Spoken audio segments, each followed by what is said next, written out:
Redefining Community Symposium, presented by the City of Birmingham and One Roof.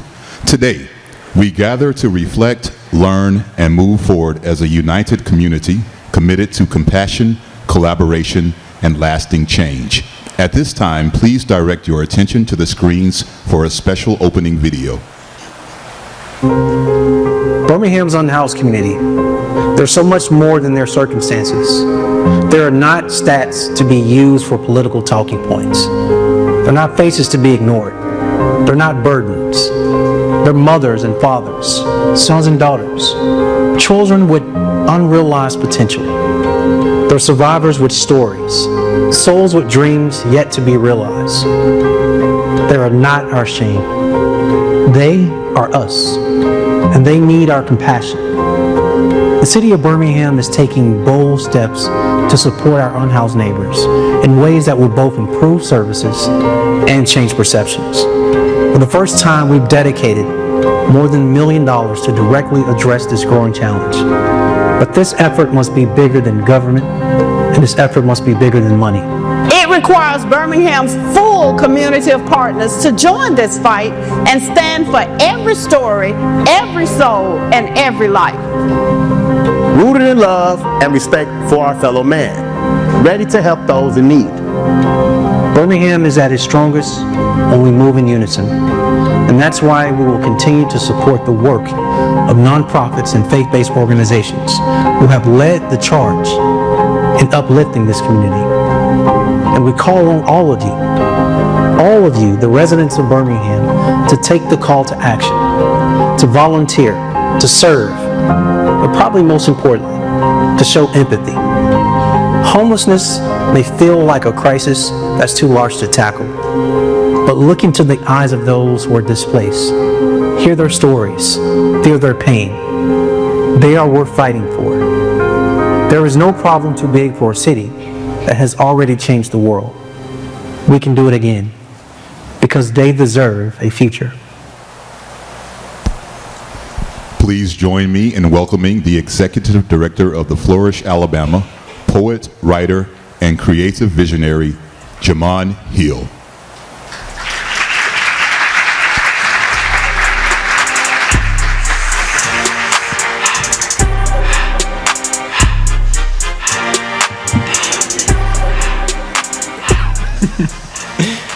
Good afternoon. If we are to call Birmingham home, we must become the heart where home is. Community is commitment. It is dedication to a fallen soul. It is recognition that nobody does anything alone. If it takes a village to raise a child, then it takes a village to build a home. The village will still need the village even when we become grown. Support is pivotal. Not because it could be you, but because it is you. If this is your home, then this is your heart. And if you claim this city, then this is where we start. Community is commitment. Community is concern, is care, is conscious, is constant, keeping promise, is seeking and seeing with confidence. Do you see your community? At the park, the highway exits and the vacated buildings, or waiting at the shelter, do you see your community? Under the bridge or near the bus station, in the food line, now more than ever, it is time to lend a helping hand. Now more than ever, it is time to take a stand. Now more than ever, it is time to find a way. Now more than ever, we can't afford to look away. Community is commitment. It is recognizing we all play a part in making this home a heart. It is making sure King has a roof over his head and that Sarah and her children have a bed. It is making sure stability isn't a luxury, that heat isn't held hostage, that water ain't just for the well-off. A city that can't care for its neighbors is a dying place. And a neighbor that ignores their neighbors only isolates. It takes individuals willing to collaborate, not for recognition, but for the village's sake. Don't forget the village raised you. The ones you call invisible too. We're all finding ways to push through because community is commitment. So let's commit to ensuring each citizen that calls Birmingham home has one. That our heart leads us to action. Thank you.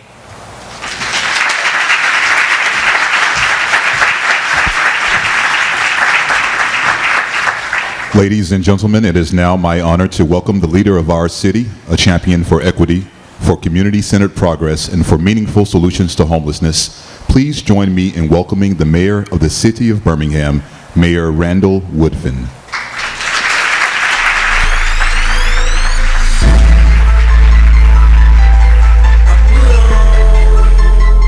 Cut it, DJ, please. I mean, I do love you. But good afternoon, everyone. As it was stated by the VOG, my name is Randall Woodfin, and I'm honored to serve as mayor of the City of Birmingham. I want to mind my manners first by thanking the Barron's establishment for allowing us to use the space. Second thing I want to do is thank the Birmingham City Council for their leadership and being a partner in this work. I understand the president of the Birmingham City Council, Wardine Alexander, is not present with her, but I want to acknowledge her, but also acknowledge the councilors who are present, and if they are here, to stand and or wave their hand, because they are literally doing the work with the administration. In no particular order: Brian Gunn, Dr. Darrell O'Quinn, Sonia Smith, Clinton Woods, and Crystal Smitherman. Where are you? Thank you all so much. Y'all, please give them a round of applause.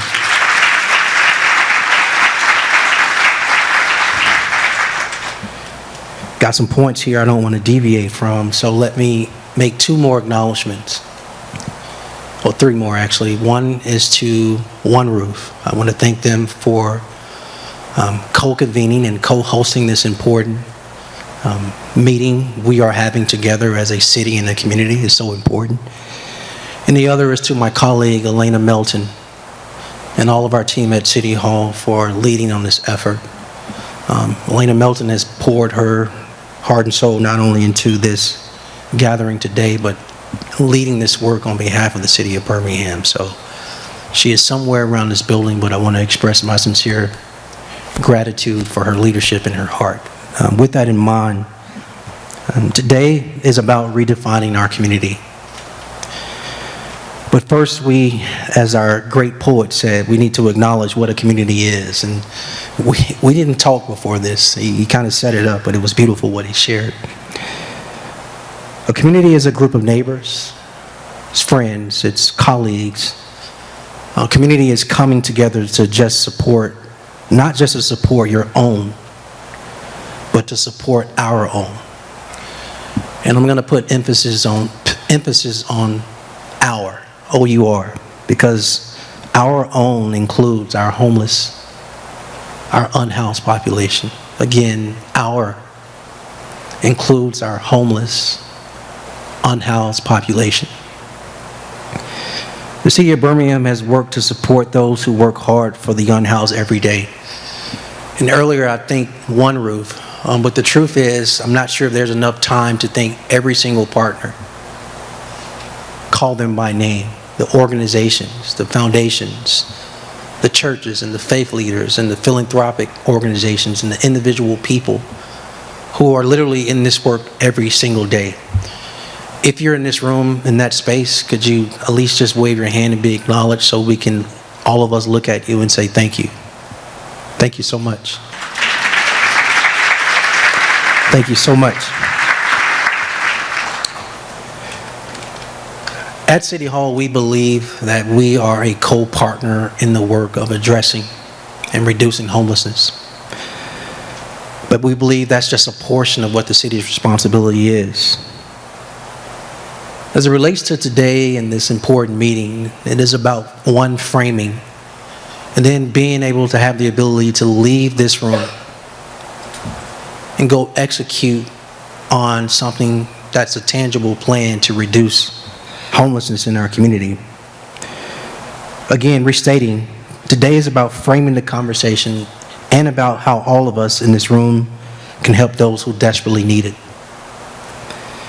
Homelessness is a complex issue. I don't have to tell anybody that. It's a very complex issue.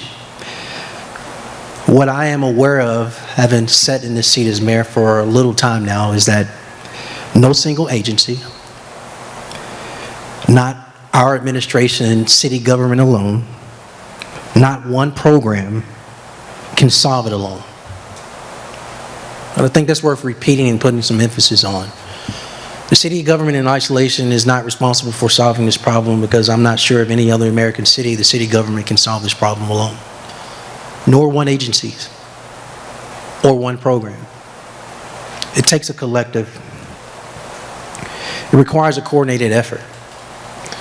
And I think that's what this moment really, really calls for. You see, we can dust off some existing plans that have been done in Birmingham. In Birmingham, we don't have a shortage of existing plans. Or we can take this moment, have what it takes necessary in a coordinated way to execute. I got some football fans in here, and I know you're either sad or happy about Saturday. Either way, you were probably stressed the entire game. The point I'm making is all of us at some point have a person we admire or an organization we admire. They have the ability to win on the things that they want to accomplish because of a couple things. One, the ability to play team, but really what I'm talking about in this moment is the ability to execute.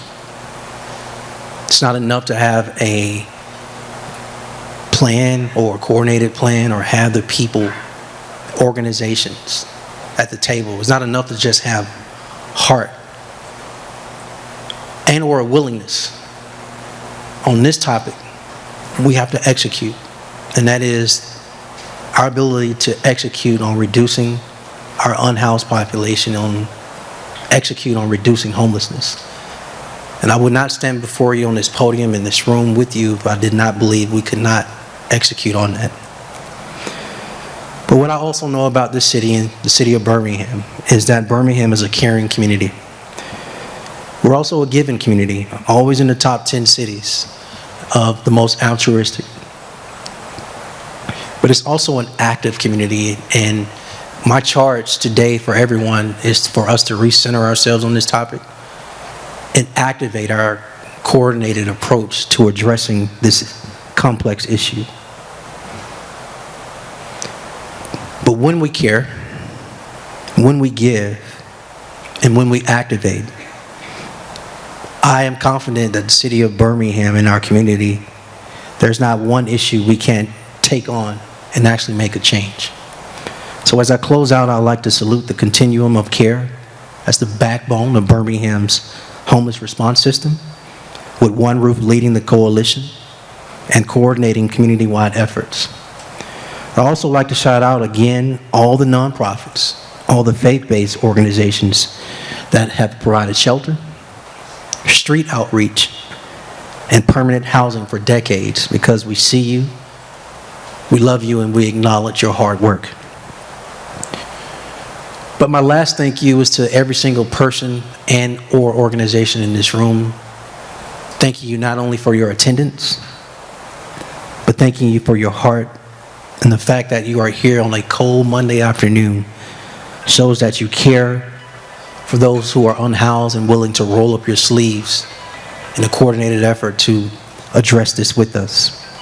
So let today be about collaboration. Let today be about compassion. But most importantly, as our great poet said, let today be about community. Thank you so much.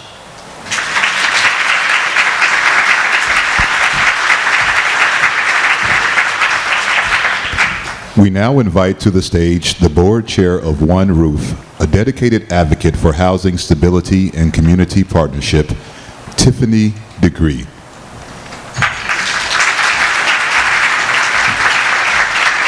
Hello, I'm gonna have to take this way down. It's so good to see so many faces today. Thank you for your time and for coming out here.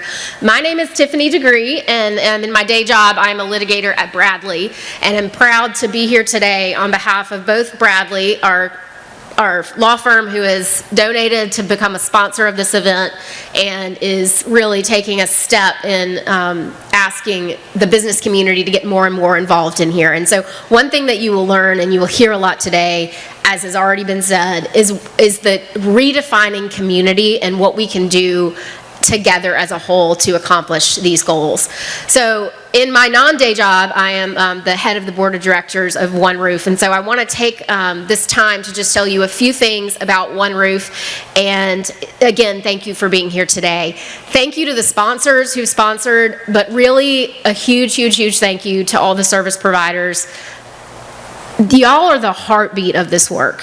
You are the ones who are having the difficult conversations in the community. You are the ones that are left time and time again to say, I'm sorry, there's no better resource, right? And so the only thing to help that is this coordination and community. And so let me take a step back to explain, maybe for those who are a little bit newer to the work, what One Roof is and what the Continuum of Care that Mayor Woodfin just referenced means. So the Continuum of Care is really a federal designation of nonprofits, local governments, and partners who work together in a community in a coordinated way, in an efficient way, in a way where we are guided by data.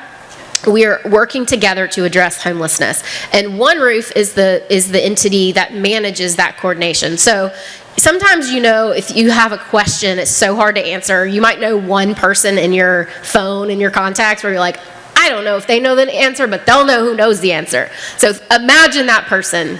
That person is One Roof. So if you have a client and you're working as hard as you can to help that person, and there's another resource that you need to get them connected with, or you don't even know what to do, One Roof is the one you call. So thank you for your participation, and we hope that these conversations, I know many of y'all have gotten a chance to be a part of the expo that happened earlier today.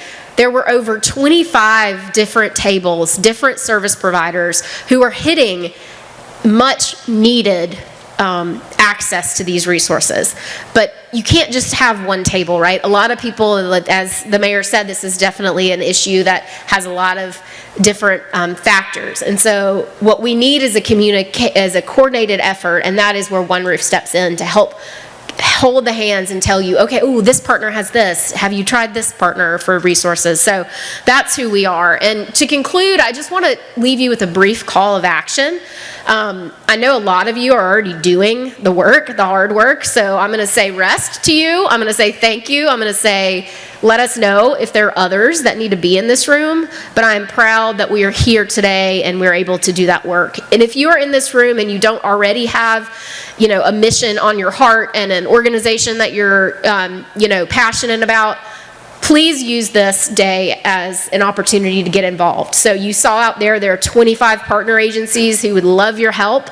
We have funding needs. We have connections all over the place. No matter who you are, you can bring something to the table. So I ask that you help us today by keeping an open mind, learning what you can. We all have things that we need to learn and hear, and today is just going to be a powerful moment for the community to hear these stories. So again, thank you for being here. The community and the connectivity is what brings this all together. And so even if you are a member organization of One Roof, you've been doing this work for a long time, we hope that the connections that you make today and that you continue will make progress to helping us fill these gaps in our community. And I am so proud on behalf of both Bradley and One Roof that we are all gathered here today trying to see what this community can do better. Thank you.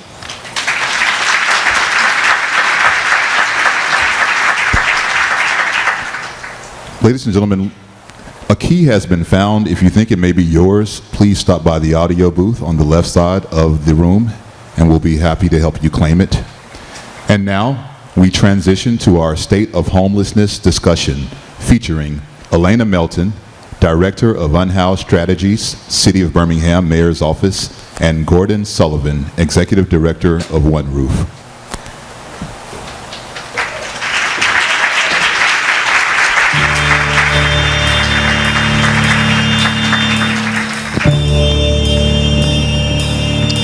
Good afternoon. It is too many people in here, and y'all look too good for that somber hello. Good afternoon. Good afternoon. Thank you so much for being here with us today. Today is such a big moment for our city, for our continuum of care, and we know that, as the mayor said, on a cold Monday, right after the holiday, you could have been anywhere in the world, and we are thrilled to death that you guys are here with us. Thank you to the mayor and to Tiffany for opening us up. Gordon, I think they did a lot of the hard work for us. We want to thank our poet. And did you guys enjoy those lived experience stories? Have you heard the stories out there? Were they not wonderful, right? Those are the folks that we get to work on behalf of. Those are the faces we want you to think about when we ask you to partner with us in this work. And then we want to thank those partners out there. Can you guys join me in giving them another round of applause? Thank you. Thank you to each of them for what it took to be here today, but for the hard work that they do each and every day on behalf of those experiencing homelessness. And then last but not least, if you came in downstairs, I hope you saw our micro shelter unit, our community development departments in the back. They're leading that work to create a couple of micro shelter villages. If you didn't come in the stairs, you missed a treat, and that will still be up. So please make sure you go down that way and check out the unit. It's really cool. So, Gordon, a lot of work has gone into today. Do you want to tell folks what we're going to do in these next few moments? Yes, absolutely. Welcome, everybody. So glad that you could be here today. We are so excited to share with you some information about our homeless response system. Just to give a little framework for our discussion that's about to take place is first we're going to start with where we've been. So we want to give you some history and context of our community's efforts to address the challenges of homelessness. And then we're going to move into the current state of homelessness. So we'll be providing some information on the data, on the trends that we've been seeing. And finally, which we're most excited about, is we're going to share with you the future state of homelessness in our community. Right. We've got so much in the pipeline, and we cannot wait to share that information with you. If we're going to do all that, we better sit down.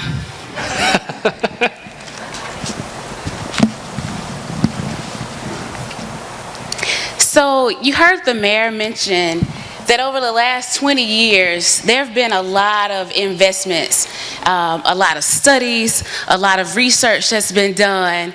And so Gordon and I spent quite a bit of time over these last 3 years going through some of those documents, some of those investments made on behalf of the city and the community at large. And so I just want to briefly share some of the history of where we've been.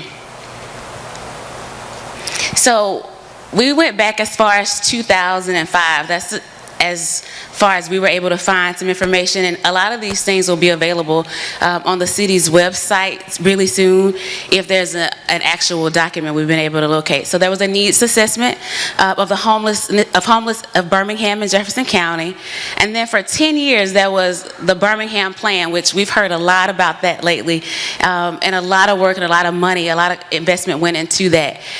In 2018, there was Birmingham's plan to prevent and end chronic homelessness, a progress report on the 10-year plan.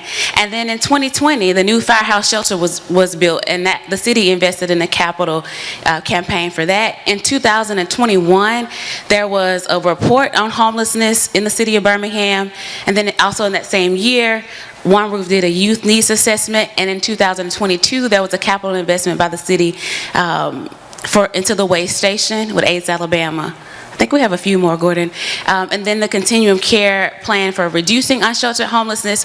And in 2023, the city, community development, One Roof, we all became a Built for Zero city. And I think we'll hear a little bit about that later. You'll definitely hear about it in our roadmap. Then there were several others, and fast forward to now, 2025, there was Rebuilding Hope, the blueprint for Birmingham to play to its strengths. Also this year, the city has invested its first general fund allocation of $1.5 million. Thanks to the mayor and our city council. I think that deserves a round of applause. We got to thank these folks on this front row for that. And then today, we are here to unveil our roadmap for services for shelter residents. So we've worked on this for 3 years, but it's really an amalgamation of all of the other plans. We spent a lot of time putting those plans together and learning from the best of them and hoping to not reinvent the wheel. I want to thank many of you who've been a part of planning into that document. And then last but not least, it will be mentioned in the roadmap, but part of our commitment this year is to help build an emergency shelter with Jimmy Hill Mission. So we make a $1 million investment into that capital campaign. So that's where we've been. All right. You want to talk a little bit about where we're going? Yeah, for sure. So before we jump into that, to the current state of homelessness, I do want to take a moment to sort of visualize the information that was shared with you by our mayor and by our board chair, Tiffany. So they had described what a continuum of care is, and I'm a very visual person. I'm not sure if you are, but this graphic sort of helps folks understand the context in which we do our work every day, right? So the Continuum of Care is a coalition of more than 60 partner organizations. These are nonprofits, they are faith-based communities, there are advocacy groups, that all play a piece of the puzzle here. The Continuum of Care is the glue that holds it all together. So it's here in the center. On the outside of this circle are all the different moving parts of a homeless response system. So we have service providers that provide street outreach services, those that go out on the street and meet people where they are. We have providers who provide homeless prevention services, so preventing people from entering homelessness altogether. We have our amazing shelter providers providing immediate shelter needs to folks who are experiencing homelessness. And then finally, through the continuum, we move into our most important segments where we actually are housing people, right? So through rapid rehousing and permanent supportive housing programs, we are able to move people into permanent housing. And within this, something that's not in this visual, are all of our mental health professionals, our faith communities who are filling in the gaps, as well as all of our social workers, the folks who are providing that crucial case management and wraparound services every single day. Gordon, I think that's really good stuff. We get that question of the city a lot. Like, what is the continuum of care? What is the COC? What does One Roof really do? Y'all be for real. Before now, how many did not know? You don't have to answer this. But I'm not the only one that gets those questions about what's the COC, right? So I hope that helps. Thank you for sharing that information. And so I want to talk a little bit about where we are now. We got the question earlier in the day about, are we seeing more folks on the street now than ever before? And I just want to kind of set the scene a little bit. So we've said time and time again today that there are nearly 400 people that sleep on the streets in Birmingham every night. These are mothers and fathers, someone's brother, someone's child. Some were once professionals. Others have never held a job before.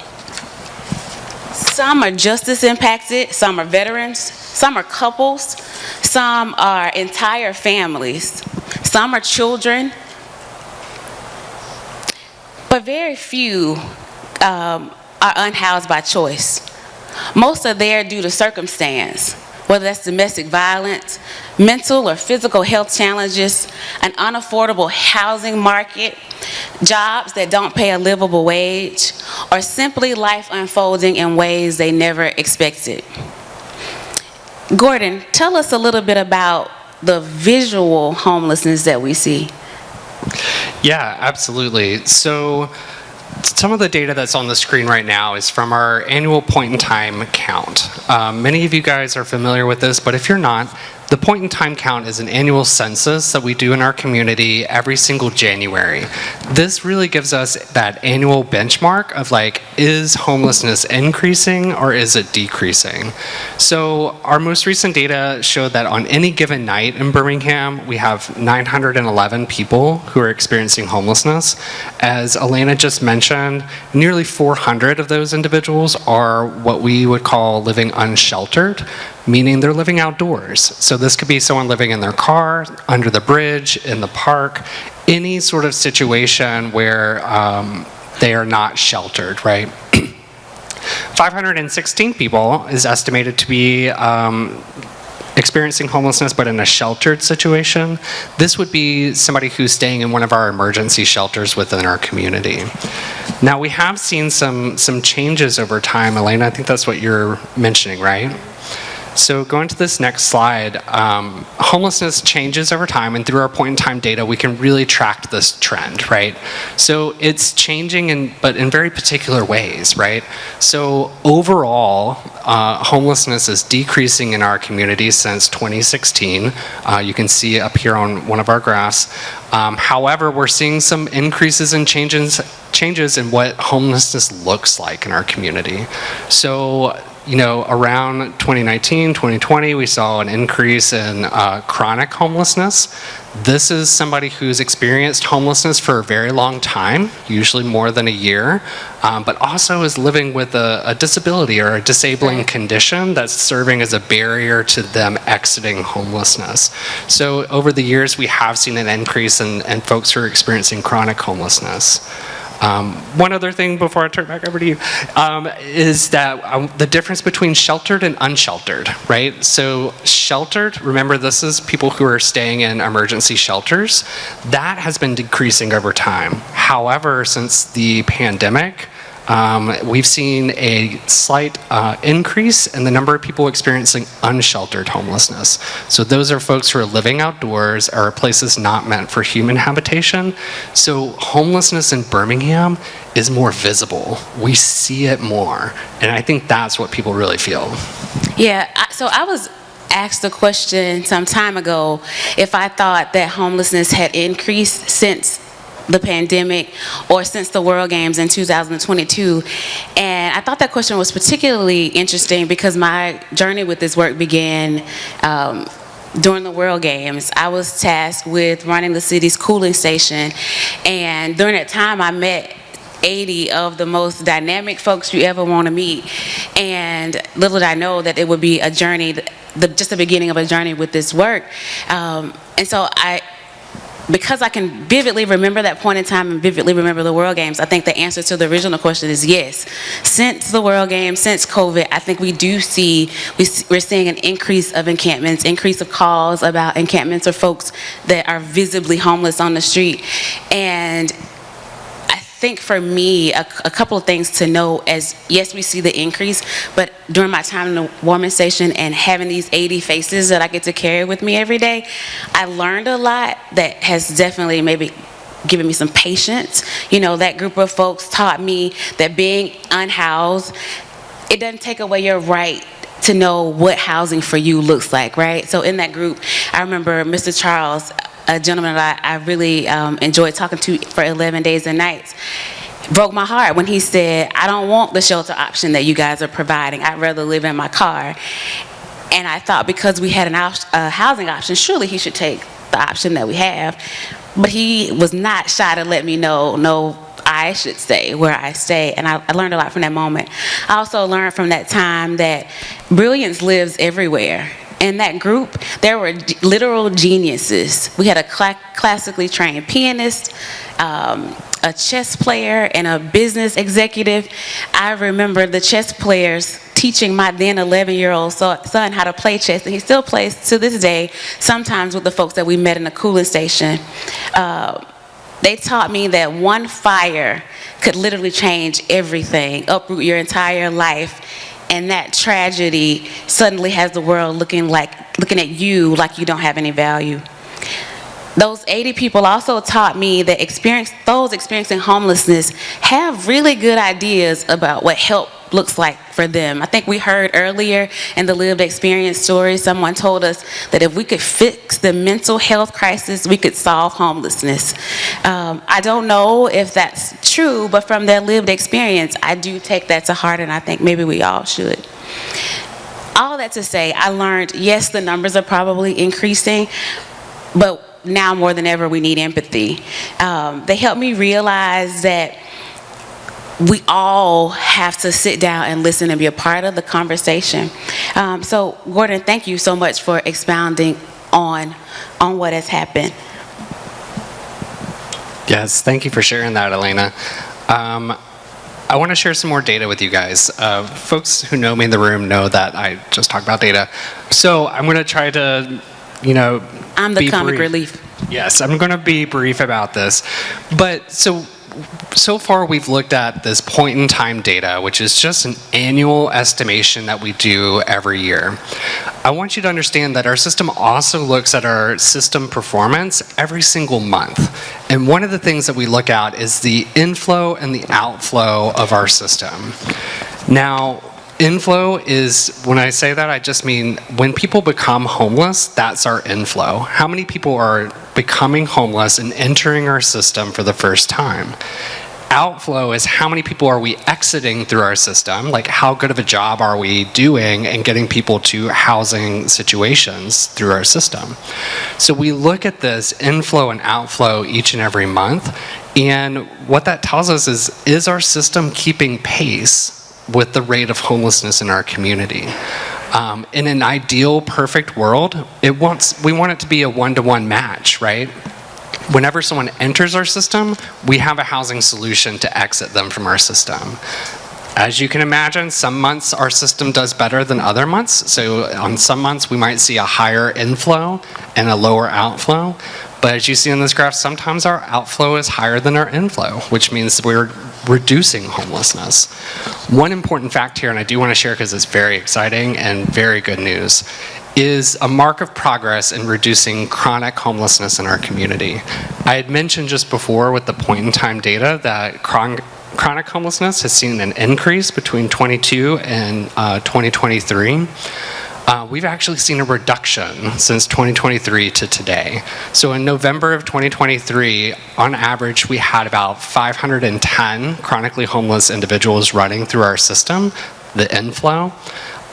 In just last October, that was reduced down to 410. So that's almost a 20% reduction, which is real progress.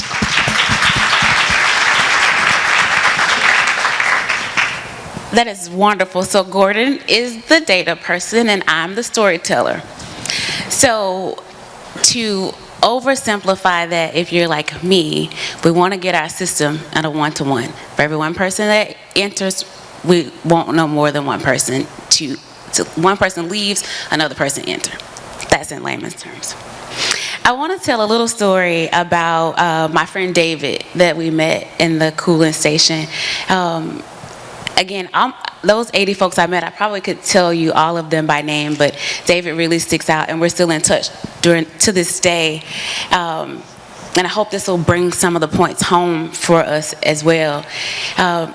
David was a he is a veteran, a Birmingham native, and he has experienced homelessness in a number of different cities, but he had landed back in Birmingham during the World Games, and our stories collide at the cooling station. Every day he'd come in with a different vocabulary word, and I was anxious, ready to hear what the word of the day was going to be. Affectionately, I started calling him vocab because he was going to hit the door with a new word of the day. And when the cooling station was about to close, I would ask him and everybody else, where are you going to go? What happens next? And we saw a lot over those 11 days. We saw other municipalities drop people off. We're going to deal with that in the roadmap. We saw people get housed, though. Like those 11 days, people did get housing. People did say yes to shelter. Some people went to rehab. Some folks, we got families on the phone, and there was some reunification of families. But David was like, no. It's not my time. I'm not ready to accept the help yet. And I want to give a shout out to our VA, because when we travel to other places, other cities are struggling with their veterans. The VA is one place, and when we pick up the phone and we call those social workers at the VA, they say, we got him from here, and we don't have to worry about our veterans. So I knew if we could get him with the VA, he would be fine, but he said no. So for months later, I would see him in our downtown library, and I would ask, what's it going to take for you to take help? What is it going to take? And he would always say, Miss Elena, I'm not ready yet. Miss Elena, I'm not ready. And then months went by, and I didn't see him. And I was a bit concerned until I was talking to another service provider. I hear that he had gotten into rehab, gotten himself a part-time job, and he was housed. And I'm really proud to say that we're some 3 years later, and he's still stably housed. That took a lot. Yes, that's worth clapping. That took a lot of fortitude on his own, but I want to be really clear that we have a system that worked well for him. And so, Gordon, I would ask, if you don't mind, kind of explaining behind the scenes what had to happen for someone like David to go from chronically homeless. Remember, that's somebody who's been unhoused for a year or more with a predetermined condition. Will you tell us a little bit about what would have happened to get him from homeless to housed? Yeah, absolutely. It's a question we get all the time. How do people get help, right? We have this amazing continuum of care, many partners, many services, but if you're experiencing homelessness, where do you even start? So I brought this graphic back up just to give a little visual again. Remember, I'm a visual person, so we're going to walk through it together. Somebody who's experiencing chronic homelessness can enter and access our system in a couple different ways. You can imagine this as our front door to our system. One of those front doors is through street outreach and coordinated entry. Those street outreach teams are the ones that are out in the community every single day, meeting people where they are, where folks are living outdoors. Additionally, another front door to our system is our emergency shelter system. And quite often that is the first sort of point of contact people have with our homeless response system. Once folks enter our system through our front doors, they are then, have a housing assessment completed. And it's not a test, it's not a pass-fail. The housing assessment simply helps us identify what is it going to take to move someone out of homelessness and into housing. And through that sort of intake process and that assessment, we then can connect people to the different programs and services we have within our continuum of care. So I think that's really good points. So I guess another question that is also answers is, why does it take so long to get people housed? And so basically what you're explaining is it takes as long as it takes. The time frame varies depending on the person and the situation. But the truth is, it's not that it's so long, it's just that it's a process. Yes, it's a process, and I wish I had a better answer for you, but it does take a little time. And here's why. Because our capacity within our system to serve everyone who's experiencing homelessness is limited. We'll be quite honest with that. We do not have enough beds to serve everyone that is experiencing homelessness in our community. This is our bed inventory. This is our capacity as a system to serve people who are experiencing homelessness. You can see the orange bars are the ones for 2025. This is how many beds we have. So we have the most permanent supportive housing beds. These beds are designed for those who are experiencing chronic homelessness. It's the most intensive housing intervention that we have in our community. Folks get moved into permanent housing, and they're also provided wraparound services to keep them there. Additionally, we have 425 emergency shelter beds in our community. And as you see, also we have rapid rehousing beds. That's another permanent housing solution, as well as transitional housing beds in our community too. Now, once people get to a bed, I will say our system is very good at keeping people from returning to homelessness. Another big question we often get is, do people experience homelessness again after they receive intervention through our continuum of care? 82% do not return to homelessness. I think that really deserves another round of applause. That's a pretty big deal. So this return to homelessness is within a 2-year period, so that's the rest of the graph there. So, 11% of that 18% return within the first 6 months, 4%, 3%. So it's just showing that our interventions work, and I think the most important message there is that if we meet people where they are with the correct housing intervention and the wraparound supportive services for them, we can have stability, right? Folks can have stability in their lives and rejoin and be our community and also give back as well. You know, I think if my friend David were here today, he would have a lot to say. One such thing would be that we should spend a lot less time judging and more time finding ways to help. Much like the community came together to help him. I think he is a walking, talking example that people experiencing homelessness are not a different species that we're all human, that we all need grace at some point, but what that grace looks like just varies from person to person. He also represents the best of what happens when our community comes together, and I think you just outlined, Gordon, for us really well what happens when service providers, government, both local and federal, in this case the VA, the Continuum of Care, of course, come together to change his life, which is ultimately continue to change lives because he's employed with one of the service providers that helped him. So that's really cool stuff. So thank you so much.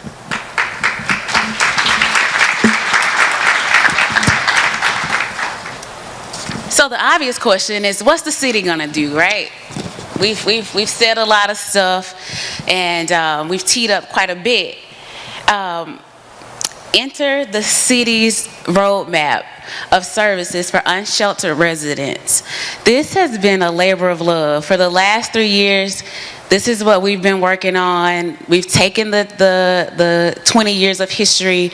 Like I said, we've met for hours with many of you in this room to come up with a document that we're really, really proud to share.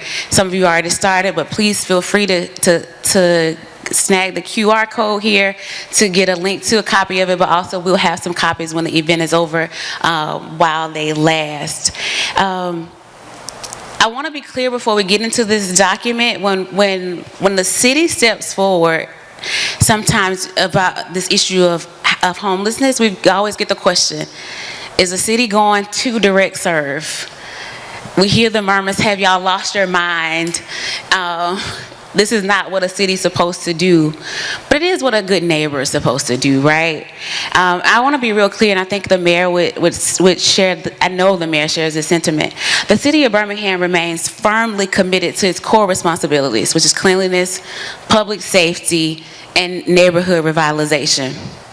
And that commitment extends to every resident of the city of Birmingham, both housed and unhoused. We're not stepping back from basic city services, we're just strengthening them. Every person in Birmingham deserves to live in a community that is clean, safe, and supported. And so I want to share a little bit about this roadmap. Our promise is through a few strategies to protect public safety, uplift neighborhoods, and ensure dignity and accountability for everyone who calls Birmingham home. So really quickly, just high level, we'll go over the goals. The rest of the document I encourage you to read on your own time. But goal 1, we want to offer preventative services to avert homelessness. So you met a lot of our service providers earlier today, but that's just a fraction. Those are many of the ones that are part of the Continuum of Care. There are some others that are not a part of the Continuum that are working with us to get to address the issue of homelessness. Goal 2, we want to reduce chronically homeless population by 40%. So many of the people that you see visually in encampments and living on the street, many of those are chronically homeless. That means they've been homeless for a year or more, and they have some diagnosis, whether it's mental health or physical challenge. Goal 3, we want to reduce the number and intensity of encampments. That's a big one, right? We're all getting calls about encampments. An encampment, as defined here, is one person or a group of people. I want to park here for a moment. We want to be really responsible in how we address encampments, though. It's not just as simple as, let's call a city and have this encampment move. We want to give folks their dignity, allow them time to decide what's trash and treasure, and help them move. But more importantly, we're working on a strategy that will address encampments one by one. And as we close encampments, we would like to offer housing to folks and not just simply displace them. Goal 4, reduce the number of youth experiencing homelessness. We currently have about 100 young people who are unhoused in Birmingham. I want to be clear, HUD defines youth as someone between ages of 18 and 24 that's living alone. We want to house all 100 of those young people. Goal 5, we want to develop a sustainable shelter framework to support residents during extreme weather conditions. I want to be really clear. Pathways and Jimmy Hill Mission, I know their directors are here. They do wonderful programs with our warming station. We have definitely a reputable model, something to be proud of at those two agencies. But we want to expand. What happens on the hottest days? Where do people go? What does coordination for those services look like? And then also tornadoes, being prepared. How do we move a large group of people and make sure that our folks who are unhoused are safe during those times as well? And then goal 6, provide housing insecure residents with access to permanent supportive housing. We're so fortunate to have a thriving community development. You'll hear soon from one of the members of our housing authority, who are all great partners in this work. Goal 6 is going to be a big one. This is, if you want to jump in, this is where we'll need a lot of help. And so more to come. If you please check out the roadmap. A lot of hard work went into it, and you'll see more information on how we want to tackle these goals and how we plan to hold ourselves accountable. And we welcome you to do the same. Gordon, you want to talk about what's next for the COC? Yes, I'm very excited about this. So if you haven't caught on, we're moving to our future state here. So we're talking about what are we going to be doing moving forward. And the Continuum of Care, as that coalition of many organizations working together, we have some movement that is happening, and we're excited to share this with you. One is what we're calling standards of care. So what we mean by this is that if you go to one service provider and receive a certain level of service and care and coordination and wraparound services, but then you go to another provider in our community, you receive the same level of service. We're trying to standardize the way that we provide services and the way that we practice in the field, and part of that is sort of level setting that expectation. So if somebody's experiencing homelessness, they can go to any one of our partners and still receive that same level of care as they would if they went to a different partner. Additionally, second, we are going to be enhancing our street outreach services. We have so many great street outreach teams out there from our different organizations. Urban Alchemy is right there. We got JBS. We have One Roof. We have our street outreach team. We have Hope House in the VA and Priority Veterans. We have all these partners that are doing street outreach, but we want to be even more coordinated with it, right? So those street outreach leaders and teams have started meeting already in person to really sort of coordinate those efforts, because we want to make sure we cover our entire geographic area with street outreach so that every single person who wants assistance can get assistance. And finally, I'm most excited about this. So this month we're rolling out a new collaborative project. It's called Care for Our Journey. This new street outreach program is the first of its kind in our community. It is proudly sponsored by the City of Birmingham and then also Jefferson County as funders. And it is a partnership between One Roof, Recovery Resource Center, and Cahaba Medical.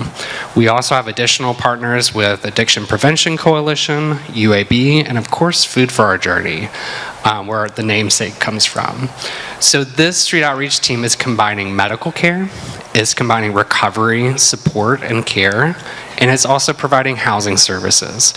This model has been implemented across the nation, and we are proud to bring it here to Birmingham. So bringing those things together, we know that in one united team, we can provide an excellent level of service to folks who are living on the street.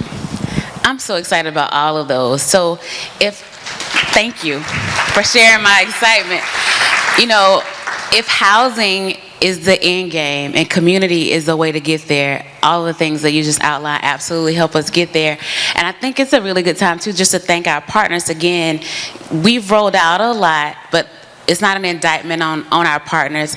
We are fortunate that many of the service providers that are implemented in some of this work they're right along with us, like they're in the conversation. So this is not us to them, it's all of us together. So I think that may be what I'm the most excited about in all of these things. So thank you.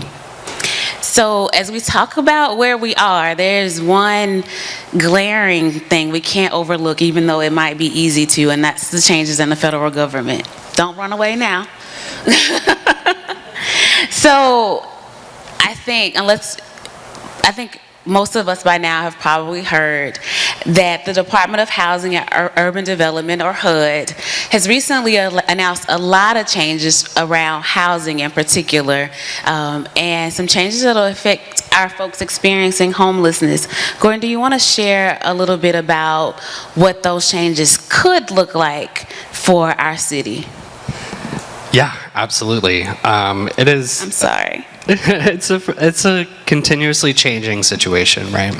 So our homeless response system in our community relies heavily on federally funded assistance programs. So the Continuum of Care program brings in about $10 million in funding to support housing, to support street outreach, all of these services that we provide. So a change in federal funding means a change and significant shift on our local level too. So what the Department of Housing and Urban Development is considering is moving away from a permanent housing model intervention to a more temporary assistance-based programs. If you recall that bed inventory count that I pulled up, the majority of what we have in our community is permanent housing. So the shift is scary, but what I do know is that our system of care is still learning. Our system of care is resilient.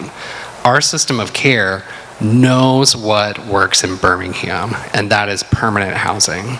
So we will continue to meet that challenge despite what's happening on a federal level, and part of doing that is addressing a local challenge with local support.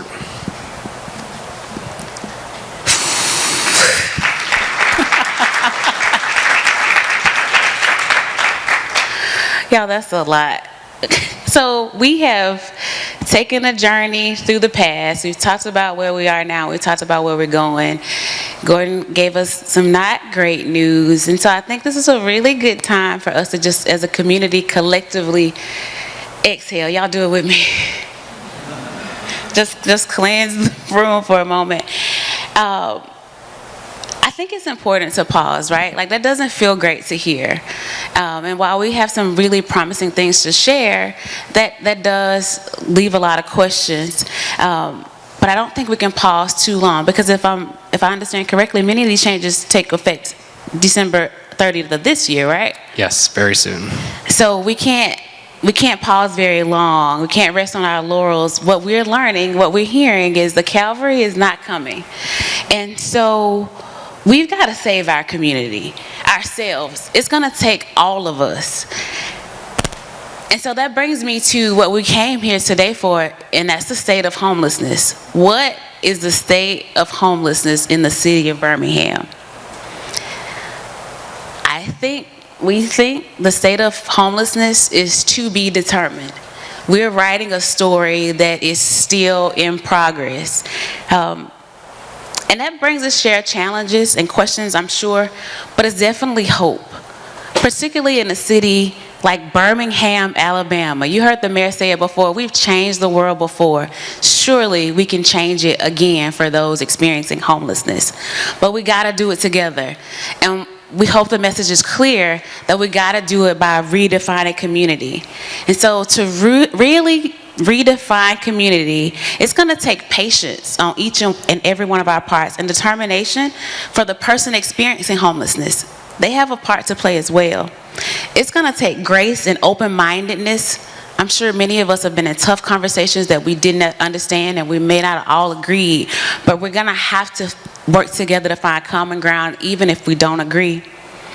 Redefining community will mean being good neighbors.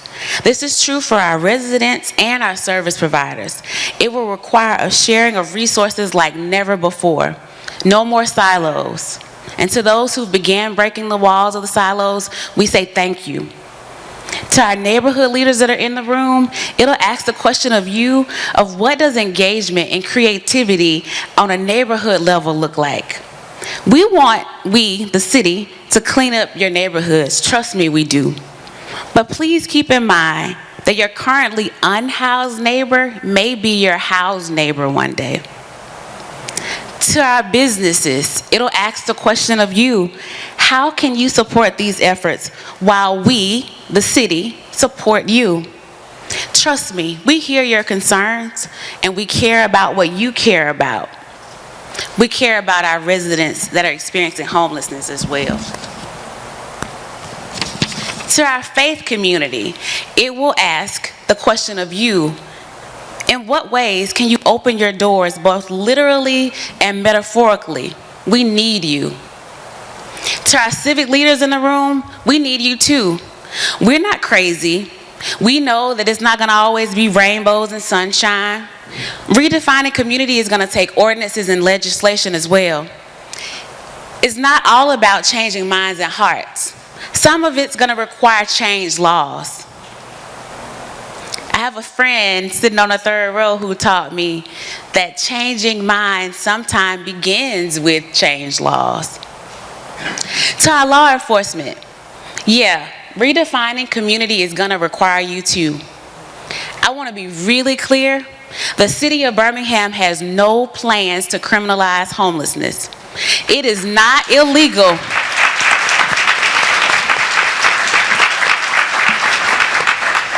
It is not illegal to be unhoused, unstably housed, or poor in Birmingham. However, our police department is locked in on decreasing crime in our city, and those who are found breaking laws will be held accountable. So maybe I missed you. Maybe I didn't come down your aisle, or I didn't say the thing that you wanted to hear, but trust me, there is room in the end. So please, before you leave today, grab me, grab Gordon, and we can help you find a place to fit in, because we need all of you. Thank you so much for your time, and we will be back in just a few. Thank y'all.